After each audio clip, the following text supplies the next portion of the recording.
Good morning everyone शुभ सकाळ समस्त को आज दिनटा केमती कटुच मो सहित आपण मान सहित एबे चलते जी किचन को आउ किचन रे मु देखिपे चिता पड़ी तो ये मु प्रिपेरेसन कर डालमार तो डालमा मुझे सब परिवा काटी देछि मुग डाली डालमा करछि कि सब डाली धुआ धुई कर सब पकई सारे ये अदा कोरिकी तेजपत्र वगैरह सब रेडी करी तो भी मु डाली पकई सारा पर धीरे धीरे ऐड करी तो ये देखिपे फर्स्ट जाई को लेकिन पकईली तापरे अदा कोरा और तेजपत्र देवे बहुत बढ़िया टेस्ट आसे डालमार जेहेतु बिना पियाज रसुण से आप अदा कोरा सब अदा आप यूज करें तो ये मु टमाटो बिल्कुल भी यूज करनी आउ ये केवल मुग डाली अदा कंचा लंकार छेचा मु लास्ट रे देछि तो ये तेजपत्र ऐड करी देन जी डालमा पड़वा कथा परिवा से सबको मु काटिक रेडी कर रखी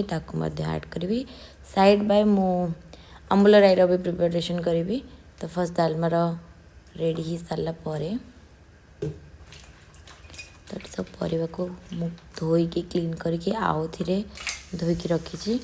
पानी पानी पकईकी जेहेतु कंचा कदली अच्छी से बैगण अच्छी कला कर दिए से मुझे टिके पानी रखी आठी मो साइड बाय अम्बुल राईर प्रिपरेशन भी करी ये सोरस नड़िया कंचा लंका हल्का टिके अदा सबको मु पेस्ट करके रखी अम्बुल राई फर्स्ट टिके हल्का तेल देकी मुझे फर्स्ट फ्राए करनेली देन से फुटी आसला बेसर फुटी आसला मतलब अम्बुल को मु धोईकी रखी पानी रे भिजेकी तो ताकू ऐड करी देन से सहित भलसे मिक्स है देन आम चीनी लुण जमती दवा कथा देकी प्रिपेयर करना लास्ट आम दही भी दबा दही देले कहीं बहुत टेस्ट लगे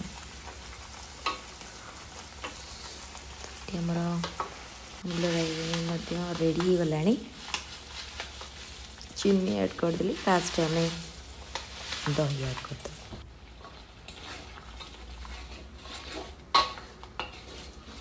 तो ये आमला रेडी एपटे मोर डालमा रेडी हो सारा तो ये डालमा रेडी ये आमला भी रेडी होता और ये मोर खिचड़ी खिचड़ी कर मुग डाली खिचड़ी तो सहीटा भी रेडी हो सारा ये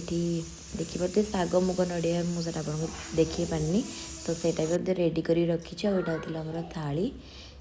गुरुवार स्पेशल थाली थी आम्बुल राई शाग मुग खिचड़ी और डालमा और किसी सैलेड तो यहाँ थी गुरुवार लंच मेनू तो सकाଳେ ମୁଁ ଦେଖିପାରୁନଥିଲି କେମିତି ଚିତା ପକାଇଥିଲି ତ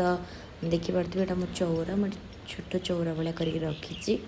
ତ ଏଠି ସବୁ ଗଛ ଲାଗିଛି କିଛିଟା ଆଉ ମୁଁ ସବୁ ରାତିରେ ହିଁ କରିନେଇଥିଲି ଆଉ ଏଠି ମୁଁ ବହୁତ ସାରା ଫୁଲ ଗଛ ଲଗେଇଛି ଆଉ ମୋତେ ଫୁଲ ଗଛ ଲଗାଇବାକୁ ବହୁତ ଭଲ ଲାଗେ ଗଛର ପୁରା ପ୍ୟାମ୍ପରିଂ କରିବାକୁ बहुत भल लगे तो देखिपे मो गछ बहुत सुंदर फुल फुटी आउ किसी फुल तो मुझे तोलिकी पूजा नहीं बाकी किसी छाड़ी देती आउ यहाँ पूरा गेट रू आमर जो मुझे करी तो सहीठू आपको किसी दृश्य देखी दिंतु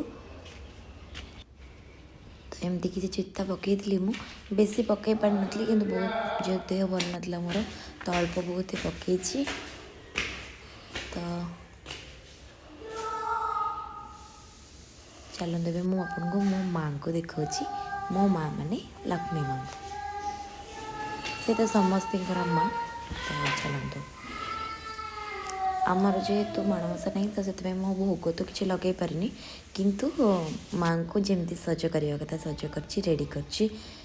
पूरा बहु बढ़िया कर बहुत भल पाए से मुझे कौन सी पूजा को मिस करने को चाहेनी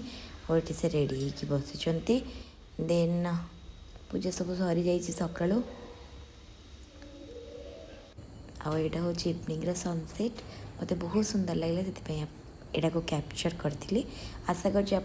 आज ब्लॉग भल लगी निश्चित लाइक शेयर सब्सक्राइब करेंगे जय जय।